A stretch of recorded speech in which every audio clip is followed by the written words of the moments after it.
Ayan guys, dito kami ngayon sa Marilaki Highway. Papunta kami sa Marilaki Camp. Stop over muna kami dito sa Parisan. Maganda dito guys. Dito kayo kumain or mag stop over along highway pa. Oil pa dun sa dulo.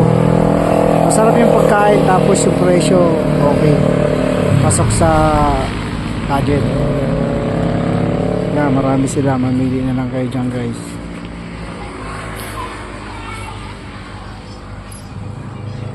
Mamaya punta tayo dun sa campsite, tingnan natin kung okay.